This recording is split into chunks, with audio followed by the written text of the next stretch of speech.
Buenas noches a todas las congresistas presentes. Iniciamos la primera sesión del curso de parlamentarias del Bicentenario, El poder de nuestra representación. Esta primera sesión se titula El Congreso en el Estado Constitucional y se encuentra a cargo de la magíster Milagros Campos. La señora Campos es abogada, magíster en Ciencia Política por la Pontificia Universidad Católica del Perú, en la que concluyó estudios de doctorado. Es profesora de la Pontificia Universidad Católica del Perú y el posgrado de la Universidad San Martín de Porres. Ha sido profesora en la Universidad Pacífico y Universidad de Lima. La señora Campos además integra el Consejo Consultivo de la Comisión de Constitución del Congreso de la República, así como el Consejo Asesor del Observatorio de Reformas Políticas de América Latina. Asimismo, es miembro de la Asociación Peruana de Derecho Constitucional e integró la Comisión de Alto Nivel para la Reforma Política.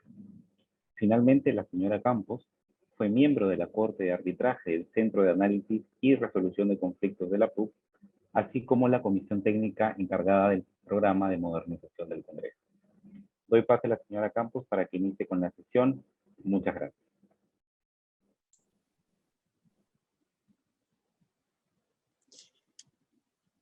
Muy buenas tardes. Sean mis primeras palabras para agradecer la invitación a participar en el curso para parlamentarias del Bicentenario. En realidad quiero felicitar a cada una de ustedes por la elección y desearles los mejores éxitos en su trabajo y también en su vida personal por los cambios que importa el ejercicio de un cargo como el que van a ejercer próximamente. A quienes han sido reelectas, a quienes vienen de otros cargos de elección popular, a quienes llegan al Congreso por primera vez, debo decir que el trabajo parlamentario permite intervenir en políticas públicas directamente y tener la oportunidad de mejorar la calidad de vida de peruanos y peruanas.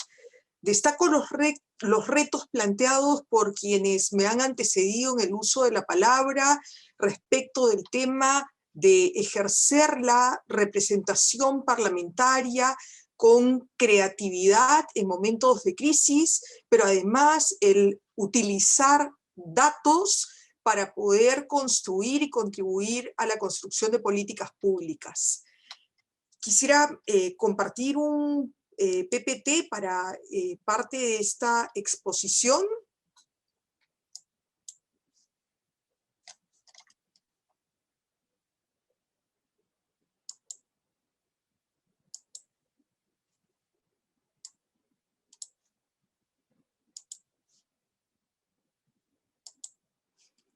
Bien.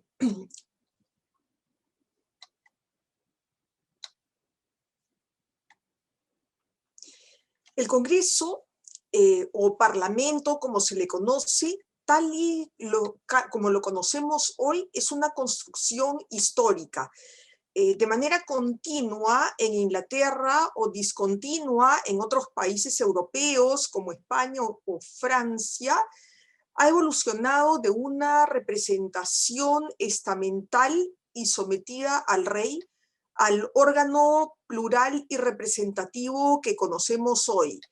El cambio de súbditos a ciudadanos responde a la exigencia de la democracia y de un parlamento que tiene sus orígenes teóricos en el principio de división de poderes desarrollada por el pensamiento de Locke y Montesquieu, entre otros.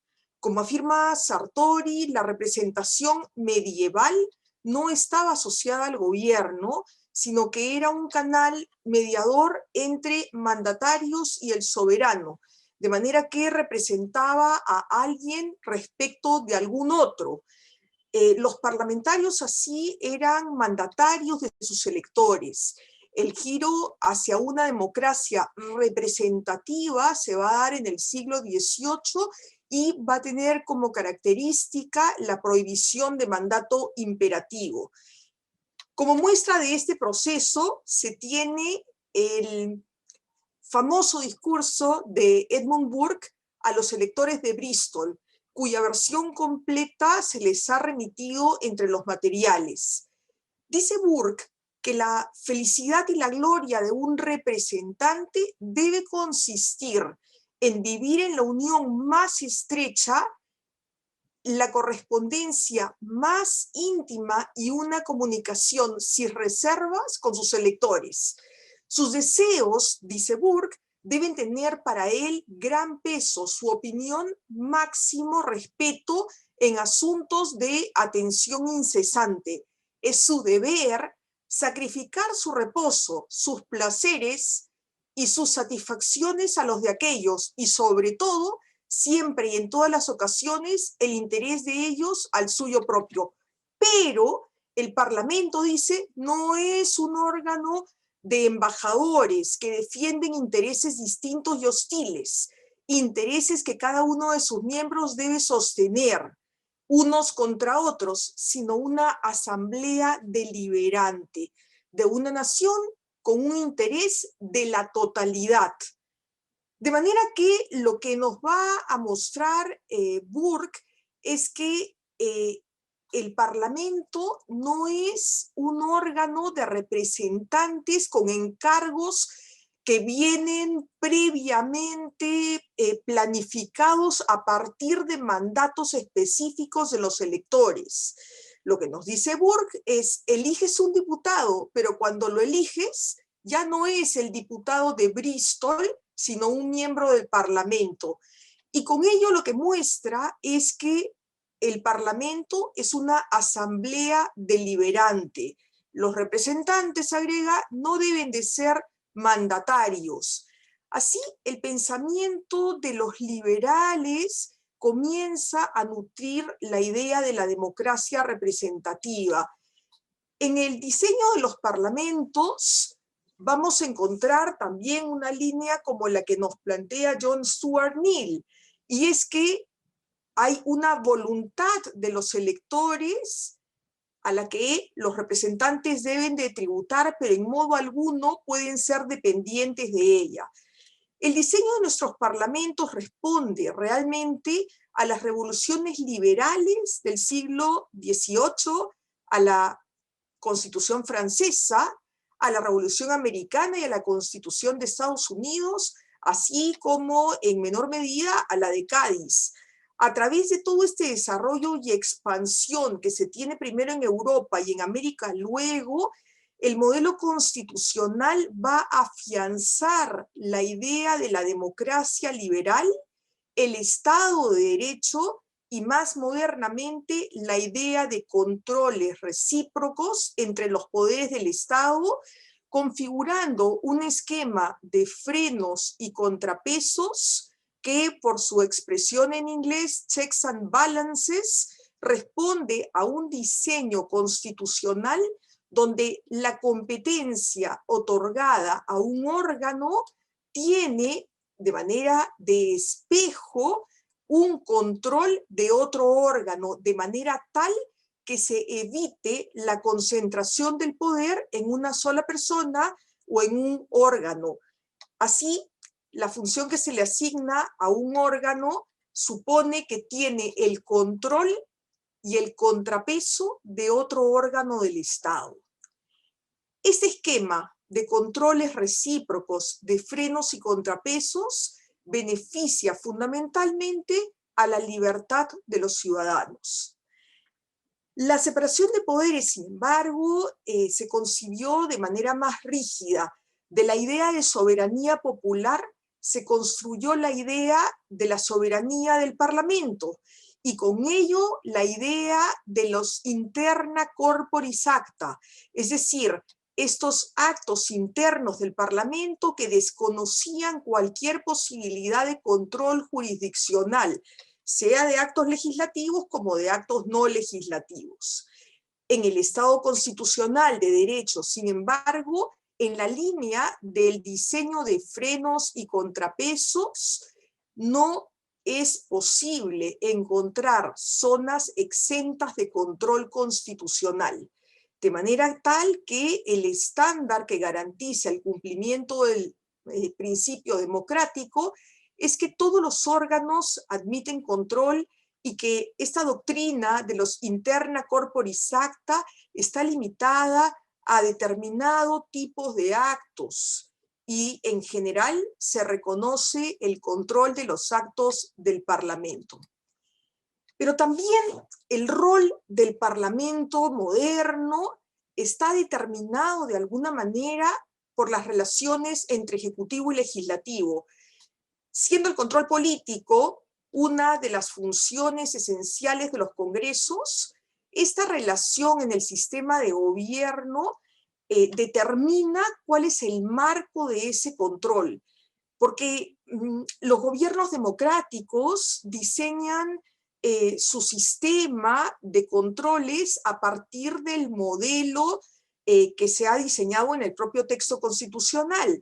Así, los modelos clásicos son los regímenes parlamentarios, los primeros, en el caso del Parlamento de Westminster, y la mayor parte de Europa adopta regímenes parlamentarios. El presidencialismo de Estados Unidos y el semipresidencialismo francés. América Latina posteriormente asume un presidencialismo con muchos elementos de los regímenes parlamentarios, en mayor o menor medida. El caso peruano es uno de los más parlamentarizados de la región. Y la verdad es que este presidencialismo parlamentarizado se vino desarrollando en la Constitución histórica desde el siglo XIX. El presidente y el Congreso eran electos por elección popular, como característica esencial de los presidencialismos, y con periodo fijo de mandato. Sin embargo, aun cuando no se distinguía la condición de jefe de Estado y jefe de gobierno, temas esenciales en los regímenes parlamentarios y en los semiparlamentarios, lo que encontramos es que desde el siglo XIX se fueron introduciendo mecanismos de control parlamentario típicos de los regímenes parlamentarios europeos. Así se establece una relación muy estrecha entre los ministros de Estado y el Congreso, tanto que Manuel Vicente Villarán solía decir que el cargo de ministro en el Perú era el más complejo, porque tenían que gozar de la confianza tanto del Ejecutivo como del Congreso. Y fueron surgiendo desde aquel momento pues figuras como la interpelación o la censura ministerial. ¿Qué funciones tienen los congresistas? A partir de lo señalado, pues las funciones típicas y tradicionales son las funciones de representar, legislar y ejercer control político o fiscalizar. Estas funciones están desarrolladas en la Constitución, así como en el reglamento del Congreso. Estas dos normas, pues, se complementan porque es pacífico entender no solamente que el reglamento del Congreso, a pesar de que se llame reglamento, tiene fuerza de ley, sino que tiene también carácter de ley orgánica y pertenece a lo que se conoce como el bloque de constitucionalidad, lo que significa que al momento de interpretar la Constitución en lo que se refiere a las normas parlamentarias, se lee en conjunto con el reglamento del Congreso. Estas funciones tradicionales se complementan con aquella que supone nombrar autoridades para los organismos constitucionalmente autónomos.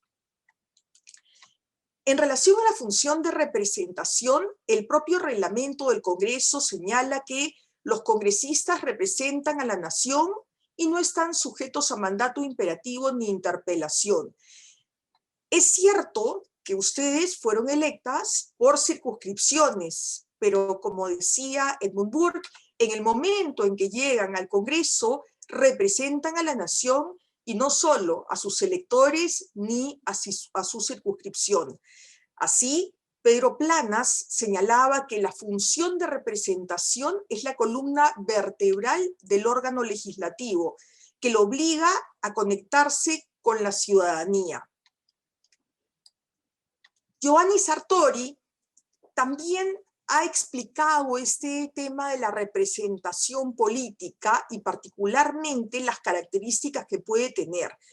Señala que hay quienes quieren ver un enfoque más bien de orden jurídico, de manera tal que hay una relación como de poder dante, te doy un poder para que vendas mi casa, mi carro, mi yate.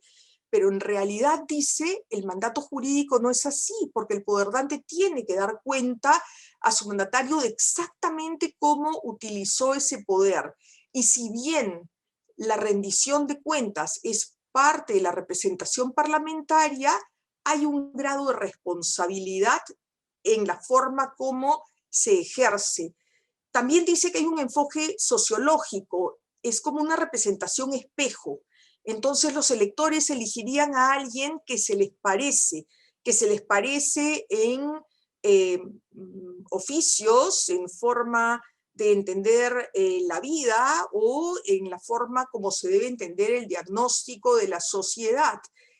Esto no es tanto así y señala que el tercer enfoque es el de la representación política, donde hay un criterio de responsabilidad. Se elige con la confianza otorgada al representante para que actúe ejerciendo sus funciones y rinda cuentas, pero no exactamente respecto de un poder claramente delimitado. Ese tercer enfoque es el que permite que los congresistas puedan discernir y votar. Ese enfoque supone también que la tensión existente entre representatividad y responsabilidad inclina la balanza sobre la responsabilidad, pues cuanto se es más receptivo se convierte en un gobierno menos responsable. En realidad, el estar en contacto con los ciudadanos permite conocer qué es lo que opinan respecto de un asunto que se plantea para su votación, pero son los representantes los que asumen la responsabilidad respecto de su voto. Estar en contacto con los ciudadanos supone ejercicio de esta representación política, supone en realidad que la representación termina siendo el ejercicio de una función de carácter público y de interés para el Estado. Es de tal magnitud que en realidad podríamos decir que se legisla, se supervisa y se designan autoridades porque se representan. Cuando hablamos de la legislación, y aunque yo sé que ustedes van a tener una sesión amplia sobre este tema, más adelante yo no quisiera dejar de mencionar algunos temas que juzgo esenciales, porque si bien es la función típica de los congresistas, tanto así que la Constitución dice poder legislativo para aludir al Congreso, el Congreso no es el único que legisla en un Estado constitucional de derecho, porque existen competencias y existe esta forma de organizar las normas del Estado en forma de pirámide, donde la Constitución está en la cúspide y son las leyes en materias amplias y casi sin restricciones, aunque hay algunas pocas, que se refieren a la ley por excelencia. Ocupa este segundo lugar dentro del ordenamiento kelseniano, así decimos los abogados, ¿no?, de las normas, por la cual pues el resto del ordenamiento jurídico tiene que someterse al principio de legalidad, que es también tributario del principio de constitucionalidad. Toda la actuación de los poderes públicos debe darse en el marco de la Constitución y de la ley. En realidad, decía que el Poder Ejecutivo también legisla, los gobiernos regionales y locales también lo hacen, pero en materias muy específicas y en casos muy delimitados.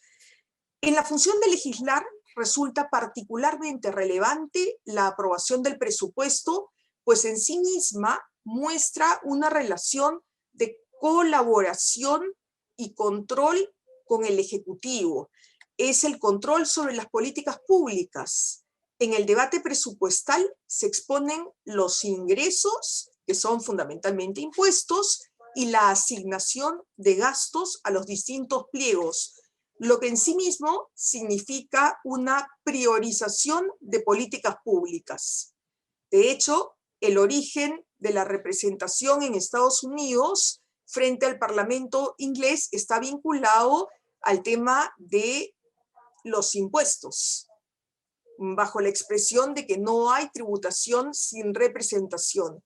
Por eso decimos que el debate presupuestal es la política de las políticas públicas. En materia de legislación también debemos demostrar que a ningún congresista se le puede evaluar por el número de proyectos de ley presentados y aprobados, porque como vemos, la función de legislar es solo una de tantas, y los costos para los ciudadanos cuando se cambian las reglas también tienen que ser considerados, de manera que un parlamento no puede ser evaluado por el número de leyes que dicta. Otra de las funciones es la función de fiscalizar o supervisar, o también se señala que es una de las fórmulas por las cuales se logra ejercer el control político a través de mecanismos diversos, fundamentalmente al gobierno, pero también a otras instituciones. El control parlamentario tiene como parámetros no solamente la Constitución, sino también criterios políticos que podrían tener la representación parlamentaria respecto a la interpretación de los valores y de los postulados recogidos en la Constitución. El control puede darse a través de pedidos de información que se realizan a cualquier autoridad, la invitación a los ministros a informar tanto a las comisiones como al pleno, y la referencia que hice también a la interpelación y a la censura, la formación de comisiones investigadoras, participar en procedimientos de juicio político y antejuicio, y creo que también, aunque van a desarrollar esta función más adelante, diría que los procedimientos de dación de cuenta a los que refiere la Constitución, es decir, el control sobre los decretos de urgencia, sobre la legislación delegada, sobre la declaratoria de estados de emergencia, que terminan siendo prerrogativas del Ejecutivo que deberían de ser controladas, conversadas y permitir que sean fundamentadas por el Poder Ejecutivo. Pero la Constitución, como lo hacen la mayoría de constituciones modernas, y a propósito de la legitimidad que reside en el Parlamento, permite también que sean los parlamentarios quienes elijan a los titulares de otras instituciones constitucionales. Por ejemplo, por 87 votos se elige a los magistrados del Tribunal Constitucional, al Defensor del Pueblo, por mayoría a 3 directores del Banco Central de Reserva. La Comisión Permanente ratifica al Superintendente de Banca y Seguros, al Presidente del Banco Central de Reserva, y elige también al Contralor General de la República. Diría que respecto de la aludida función de representación, se ha debatido mucho respecto de la forma como se logra coordinar la prohibición de mandato imperativo y el voto en bloque de los partidos políticos representados por los grupos parlamentarios. Es decir, cómo se logra conjugar la prohibición de mandato imperativo con la representación partidaria tan importante dentro de las instituciones democráticas que sustentan a las democracias liberales. Un autor clásico como Maurice Duverger explica que al representante moderno se le confía un doble mandato, uno de sus electores y uno del partido. Y añade, es el mandato del partido el que prevalece sobre el electoral. Ello, sin embargo, en modo alguno está recogido en la legislación. Es ese mandato político que muestra una saludable tensión en los parlamentos entre el mandato individual y el mandato partidario, pues los congresistas pueden transmitir a los propios partidos aquello que recogen de los electores, y los partidos comprometerse en una visión programática de más largo plazo. En realidad, como sabemos, pues para participar en elecciones se requiere ser invitado o pertenecer, como la mayoría de ustedes, como afiliado en un partido político. Para ello es que existen estas instituciones llamados grupos parlamentarios, bancadas en otros países, facciones en otros países, de manera que nos encontramos frente a una de las instituciones más complejas del derecho parlamentario, porque si bien no son órganos parlamentarios, contribuyen directamente en la formación de la voluntad de los órganos parlamentarios. La verdad es que entendidas estas como el nexo entre los partidos políticos y el Congreso, no encontramos que esto se pueda visibilizar claramente en todos los reglamentos de los congresos en la región y en Europa. Sin embargo, entre los entendidos en la materia, tanto a nivel latinoamericano como europeo, hay un reconocimiento implícito de su relación. Así, Planas, por ejemplo, decía que se trata de células políticas de la dinámica parlamentaria y que estructuran la voluntad de la Cámara.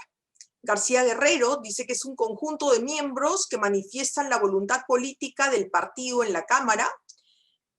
Alonso de Antonio, el tamiz a través del cual se desarrolla la vida parlamentaria, y Gentile, desde Argentina, señala que estamos frente a quienes estructuran la toma de decisiones y reducen las posiciones a un número más manejable.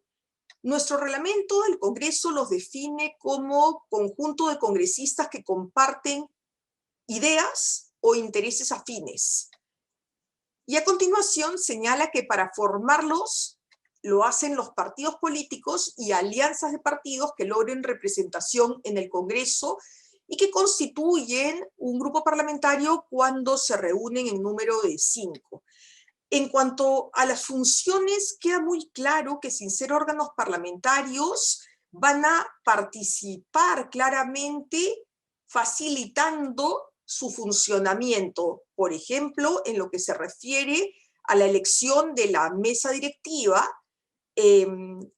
a través de presentar las listas, y más claramente cuando se trata de los órganos parlamentarios, como por ejemplo el Consejo Directivo, la Junta de Portavoces o las propias comisiones, porque se aplicará allí el criterio de pluralidad y proporcionalidad. Estos dos criterios permiten que la pluralidad, de manera general, facilite la representación de todos los grupos parlamentarios en todos los órganos del Congreso, digamos. Y la proporcionalidad, porque se va a tratar de buscar un reflejo a manera de espejo de la proporción existente en cada uno de los grupos parlamentarios respecto del Congreso. Y esa proporcionalidad se obtiene a partir de los votos recibidos. Entonces, estos dos criterios de pluralidad y proporcionalidad van a estar presentes en todos los criterios de conformación de los órganos parlamentarios, con excepción de la mesa directiva, que responde a otro tipo de acuerdo. Los grupos parlamentarios organizan también las actividades parlamentarias porque participan en la formación de la agenda legislativa, canalizan el derecho de iniciativa de los proyectos de ley, regulan el debate porque los tiempos se van a dar proporcionalmente de acuerdo al número de integrantes de cada uno de los grupos parlamentarios, y también la designación de autoridades. Vamos a ver el tema de la estructura orgánica del Congreso. Y lo primero que quisiera decir es que en la organización del Congreso se van a distinguir el ámbito de la llamada organización parlamentaria, que incluye a los órganos que estructura el trabajo de los congresistas, y el servicio parlamentario, que comprende a los órganos de asesoría y de apoyo administrativo liderados por la Oficialía Mayor y que se traducen en un organigrama. En el caso de la organización parlamentaria tenemos el Pleno, la Comisión Permanente, el Consejo Directivo, la Presidencia, la Mesa Directiva, las comisiones, la Junta de Portavoces, los grupos parlamentarios y los propios despachos. En el caso del servicio parlamentario liderado por el oficial mayor, tiene dos grandes áreas: la Dirección General Parlamentaria, donde encontraremos órganos de asesoramiento como el Departamento de Comisiones o el Departamento de Información y Documentación Parlamentaria, para obtener información que puede contribuir claramente con sus proyectos de ley o mociones, y del otro lado, la Dirección General de Administración, donde vamos a encontrar la Oficina de Tecnologías de la Información, que asumió grandes retos para poder lograr sesionar y votar en tiempos de pandemia de manera remota o como se hace hoy de manera mixta. La organización parlamentaria, de acuerdo al reglamento, tiene los siguientes órganos: el Pleno del Congreso, que es la Asamblea Deliberativa Máxima, donde está integrada por los 130 congresistas y funciona con las reglas del quórum que establece el reglamento y que van a comentarlas posteriormente. Esta estructura de sesiones, y en realidad para todas las sesiones en los órganos parlamentarios, se organizan a partir del principio de orden, donde todo está claramente diseñado en el reglamento, el principio democrático, que supone la aplicación de una regla decisoria de mayorías con contenido democrático en las decisiones y garantizando el principio de deliberación pública. Luego tenemos la Comisión Permanente, que está presidida por el presidente del Congreso y conformada por no menos de 20 congresistas elegidos por el Pleno a partir de lo que señalen los propios grupos parlamentarios y guardando la proporcionalidad de los representantes de cada grupo. La importancia de la Comisión Permanente en un Congreso unicameral como el que tenemos supone que tiene también funciones en épocas de legislatura, pero tiene aún más en épocas de receso, y también tiene funciones que se han establecido, como hemos visto, en momentos del interregno parlamentario, como el que hubo con la disolución del Congreso. También la Comisión Permanente puede asumir la función legislativa por delegación, reemplazando al Pleno únicamente en algunas materias que no requieren de mayorías calificadas. Luego tenemos el Consejo Directivo. Toda esta información la tienen en el reglamento del Congreso, así es que no me detendré mucho, sino para dar un panorama general de lo que se pidió desarrollar en el sílabo. El Consejo Directivo está integrado por la mesa directiva también y representantes de los grupos parlamentarios a los que se les denomina directivos portavoces. La Junta de Portavoces modernamente tiene un rol particularmente relevante que no lo tenía en los parlamentos del siglo XIX, y es justamente por la presencia de los grupos parlamentarios, porque la Junta de Portavoces no solamente está integrado por la mesa directiva, sino por el portavoz, que representa el voto proporcional del número de miembros que componen su bancada. Y le corresponde la elaboración del cuadro de comisiones ordinarias y especiales, y también la exoneración del trámite de comisiones y de prepublicación de los dictámenes. En realidad, la Junta de Portavoces es un mecanismo para poder resolver muchas veces asuntos que se presentan en el Pleno del Congreso o para poder hacer los ajustes a la agenda de cada semana. La mesa directiva tiene a su cargo la dirección administrativa del Congreso y de los debates que se realizan en el Pleno. La mesa directiva va a supervisar la administración del Congreso y acuerda la designación de funcionarios de mayor nivel en el Congreso. La mesa directiva responde a acuerdos mayoritarios que se tomen entre los distintos grupos políticos. En el caso de la presidencia, pues la imagen que tenemos claramente es la del modelo del speaker del Parlamento británico, porque es allí de donde va saliendo la función de la presidencia. Lo que se señala es que la misión de la presidencia del Congreso debe colocarlo por encima de las naturales pertenencias partidarias, pero también de las confrontaciones que puedan darse tratando de ejercer con imparcialidad su cargo. Es muy conocido el discurso del profesor español Gregorio Pérez Barba, quien asumió distintos cargos en su vida política y señalaba cuando fue presidente de las Cortes que la mayor exigencia personal fue mantener objetividad, imparcialidad e independencia.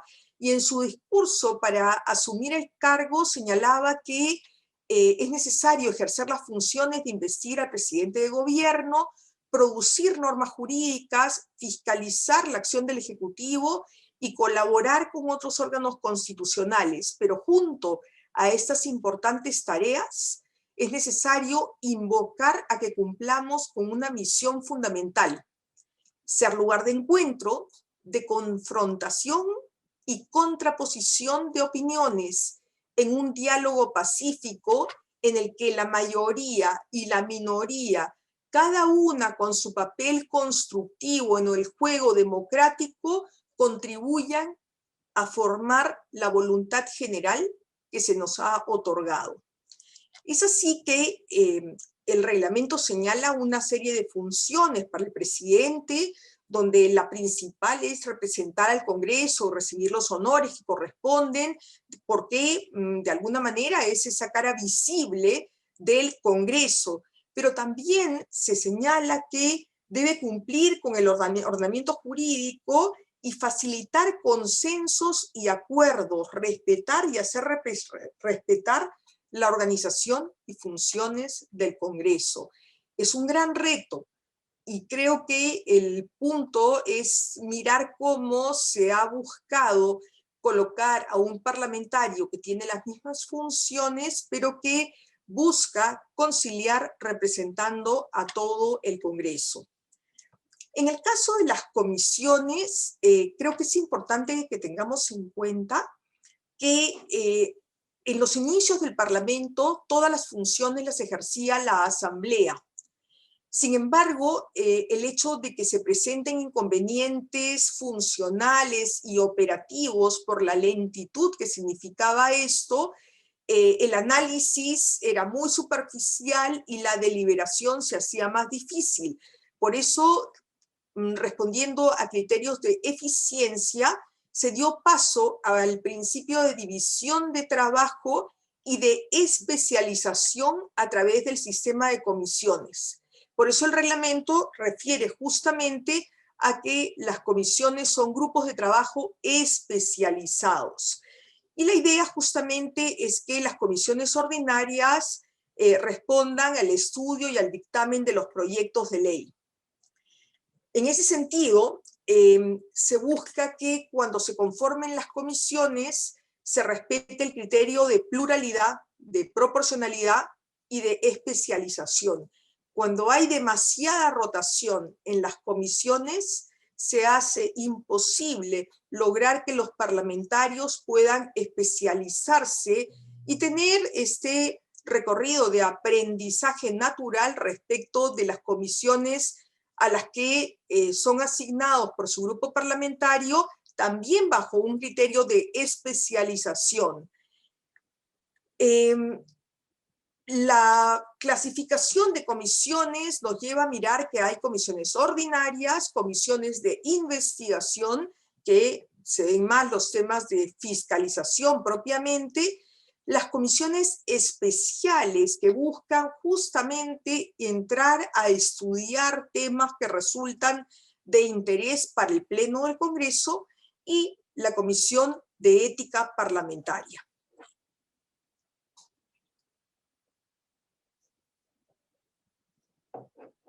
Un tema particularmente relevante es el del Estatuto de los Parlamentarios.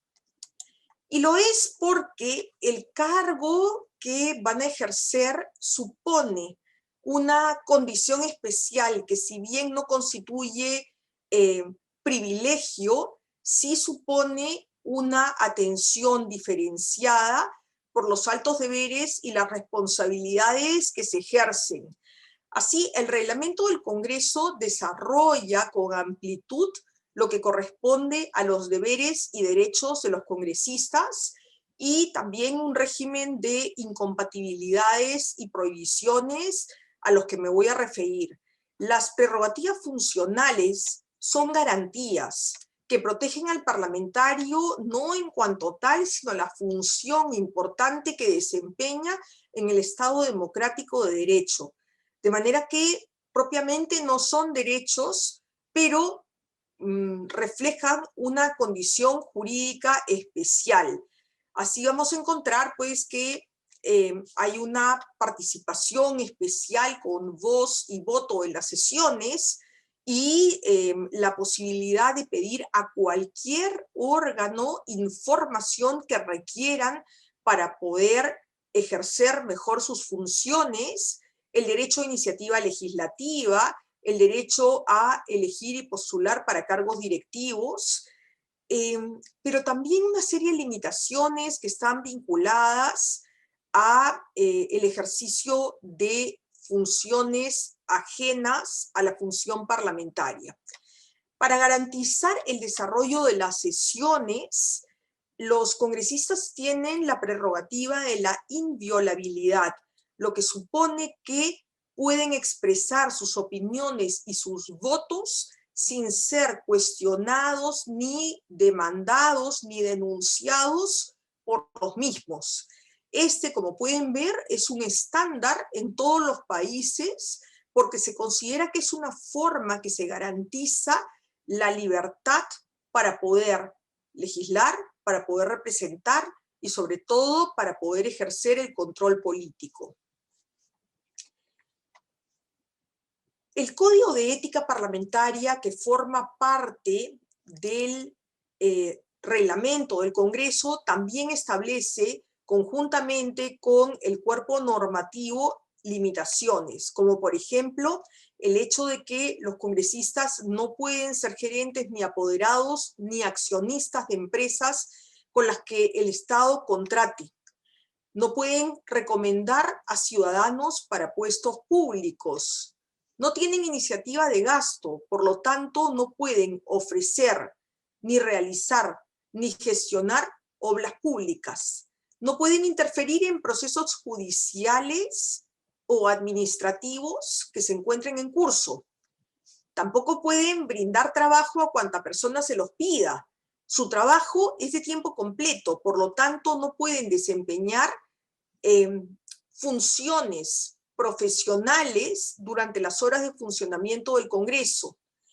El Código de Ética Parlamentaria dice que se deben abstener de efectuar gestiones ajenas a su labor parlamentaria ante entidades del Estado en ejercicio de sus funciones, declinar atenciones que puedan implicar algún tipo de contraprestación, y también evitar pretender tratos preferenciales al realizar trámites personales o familiares.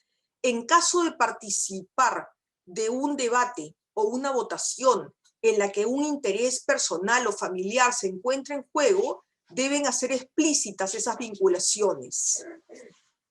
En realidad, el Código de Ética Parlamentaria no solamente es un deber ser, sino una norma de carácter administrativo por el cual también el Congreso puede aplicar sanciones si es que se infringe. Yo he llegado al final del sílabo de esta sesión de manera apretada y no quisiera hacerlo sin dejar un espacio para cualquier pregunta que tengan a bien formular. Y también reflexionar sobre los retos que significa integrar el Congreso del Bicentenario en un momento en el que se abre un número histórico de mujeres parlamentarias. Creo que los retos planteados por Laura Chinchilla para la representación parlamentaria femenina terminan siendo fundamentales para alguien que ha ejercido el cargo y ha escalado también en la carrera política. Creo que los retos que asumen son en buena parte los de los parlamentos modernos, en la crisis de representación y de las instituciones, pero sobre todo lo que significa asumirlos en el contexto que estamos viviendo en el Perú, en el que también la pandemia ha develado una serie de problemas estructurales y sociales cuya atención requiere pues de una prioridad. Les deseo muchísimos éxitos y estoy disponible para cualquier comentario o consulta en la que yo pueda atender. Muchísimas gracias nuevamente.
Me parece que no tenemos alguna consulta particular, ni en el chat, ni una mano levantada, pero en todo caso queremos agradecerle a la señora Milagros Campos, docente de esta primera sesión,